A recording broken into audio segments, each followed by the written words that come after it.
తాకట్లో ఉన్న మీ బంగారాన్ని విడిపించి ఆ రోజు ఆన్లైన్ రేటుకి కొంటాం. Sharma gold company. కశ్మీర్ ఉగ్రమూకల దాడిలో ప్రాణాలు కోల్పోయిన నేవీ ఆఫీసర్ విజయ్ నర్వాల్ యొక్క మృతి ఈ దేశం మొత్తాన్ని కన్నీరు పెట్టిస్తోంది. ఈ దేశం కోసం ప్రాణత్యాగం చేయడానికైనా వెనకాడని సైనికుడు వినయ్ నర్వాల్. ఈ నెల 16వ తేదీనే ఆయన పెళ్లి చేసుకున్నాడు. హిమాచల్ ప్రదేశ్కి చెందిన వినయ్ నర్వాల్ ప్రస్తుతం కొచ్చిలో, కేరళలోని కొచ్చిలో విధులు నిర్వహిస్తున్నాడు. ఏప్రిల్ 16వ తేదీన పెళ్లి చేసుకున్నాడు.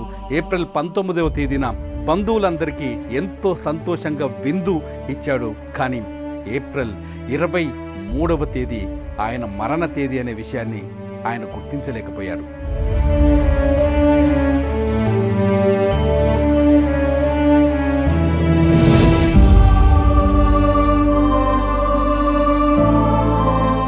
ఈ దేశాన్ని నాశనం చేయాలని, భారతదేశం పైన పగ తీర్చుకోవాలనుకున్న ఉగ్రమూకల చేతుల్లో ప్రాణాలు కోల్పోయాడు. ఈ దేశ సరిహద్దుల్లో దేశాన్ని కాపాడడం కోసం ప్రాణ త్యాగానికైనా వెనకబడని వినయ్ నర్వాల్ ఒక ఉగ్రవాద చర్యలో, ఒక పిరికి పంద చర్యలో అన్యాయంగా బలైపోయాడు. వినయ్ నర్వాల్ నిజానికి పెళ్లి చేసుకున్న తర్వాత యూరప్ వెళ్ళాలనుకున్నారు.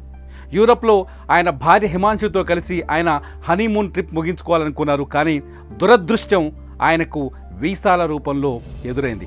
వినయ్ నర్వాల్ ఆయన సతీమణికి సంబంధించిన వీసాల విషయంలో కొంత స్పష్టత రాకపోవడం, వీసాలు రిజెక్ట్ కావడంతో హనీమూన్ ట్రిప్ని కశ్మీర్కి బదిలీ చేసుకున్నారు. కశ్మీర్లో హనీమూన్ జరుపుకోవాలనుకున్నారు.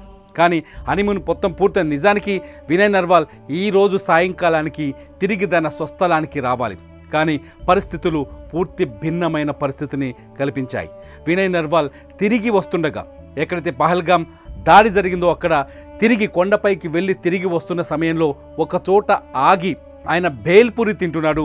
ఈ సమయంలోనే ఉగ్రవాదులు చుట్టుముట్టారు. ఉగ్రవాదులు చుట్టుముట్టి వినయ్ నర్వాల్ని ఖురాన్లోని కొన్ని పదాలు చదవమని చెప్పారు.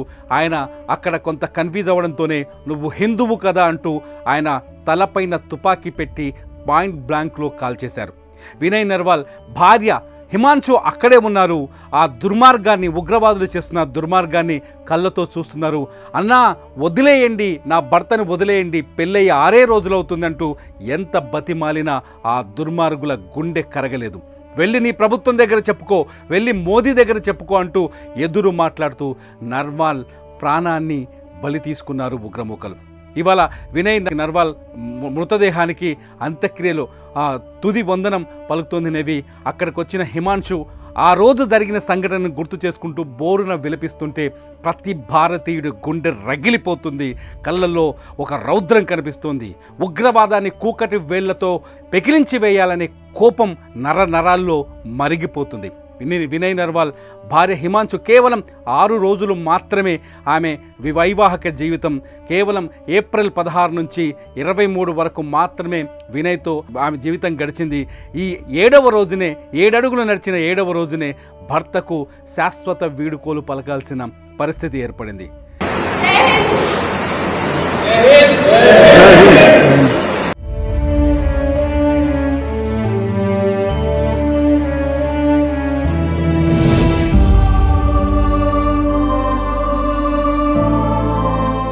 ఆమె భర్త డెడ్ బాడీ దగ్గర ఆమె సెల్యూట్ చేసిన జై భారత్ మాతాకి జై, జై భారత్ అంటూ ఆమె చేసిన సెల్యూట్ మొత్తం దేశాన్ని కన్నీరు పెట్టిస్తోంది. మొత్తం దేశంలో ఉన్న ప్రతి భారతీయ పౌరుడిని నరనరాల్లో పౌరుషాన్ని ఉసిగొల్పుతోంది. వినయ్ నర్వాల్ మరణం ఈ దేశానికి తీరని లోటు. వినయ్ నర్వాల్ లాంటి వ్యక్తి ఈ దేశానికి ఎంతో అవసరమైన వ్యక్తి.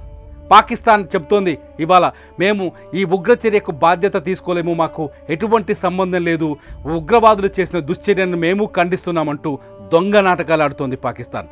నిజానికి ఈ దుశ్చర్యకు పాల్పడింది ది రెసిస్టెంట్ ఫ్రంట్. ఇది ఖచ్చితంగా లష్కరే తోయిబా ఏదైతే నిషేధిత ఉగ్రవాద సంస్థ ఉందో దాని నుంచి వచ్చిన ఒక ఉగ్రమూక కేవలం కశ్మీర్లో అల్లలు సృష్టించాలి, కశ్మీర్లో శాంతి భద్రతలు లేకుండా చేయాలి, కశ్మీర్లో ఒక విధ్వంసాన్ని సృష్టిస్తూ భారతదేశంలో ఉన్న భారతదేశంలో అలజడి సృష్టించాలనే లక్ష్యంతో ఇది పనిచేస్తుంది ఈ టీఆర్ఎఫ్. ఈ లక్ష్యంలో భాగంగా ఇప్పటికే అనేక దాడులు చేసింది. ఎప్పుడైతే కశ్మీర్ విముక్తి జరిగిందో అప్పటి నుంచి ఈ ఫ్రంట్ ఏర్పడింది. ఈ ఫ్రంట్ కశ్మీర్లో అలజడిని సృష్టిస్తూ అనేక మందిని బెదిరిస్తోంది. అంతేకాదు వీళ్ళు దాడులు చేసేది కూడా ఏదో పెద్ద టార్గెట్ ఉండదు. నార్మల్ వ్యక్తుల మీద, సాధారణ వ్యక్తుల మీద దాడులు చేసి వాళ్ళలో భయాన్ని కలిగించాలనే ఉద్దేశంతో పనిచేస్తుంది. ది రెసిస్టెంట్ ఫ్రంట్ని నిర్మూలించాల్సిన అవసరం ఉంది. ఇప్పుడే భారత రక్షణ మంత్రి ప్రకటించారు, ఎట్టి పరిస్థితుల్లో ఈ దాడికి పాల్పడిన ఉగ్రవాదులను విడిచిపెట్టం, ఏ కలుగులో దాక్కున్నా లాక్కొచ్చి ఖతం చేస్తామంటూ వార్నింగ్ ఇచ్చారు రక్షణ శాఖ మంత్రి. కానీ ఇవాళ జరిగిన ఈ దుఃఖం మొత్తం దేశాన్ని కన్నీళ్లు పెట్టిస్తుంది. 26 కుటుంబాలు ఇవాళ కన్నీటి సంద్రంలో ఉన్నాయి. ఎవరైతే ఈ ఉగ్రదాడిలో చనిపోయినారో వాళ్ళందరికీ నిజంగా ఈ దేశం మొత్తం నివాళి అర్పిస్తోంది. ఉగ్రవాదాన్ని కూకటి వేళ్లతో పెకిలివేయాలని, ఈ దేశాన్ని ఈ శాంతియుత భారతదేశంగా మార్చాలని ప్రతి భారతీయుడు కోరుకుంటున్నారు. మరి మీరేమంటున్నారు? ఈ వీడియో కింద ఖచ్చితంగా కామెంట్ చేయండి. ऐसी हरकतों का जिम्मेदार और इसके जिम्मेदार लोगों को आने वाले कुछ ही समय में जोरदार तरीके से नजर आएगा। मैं देशवासियों को आश्वस्त करना चाहता हूं।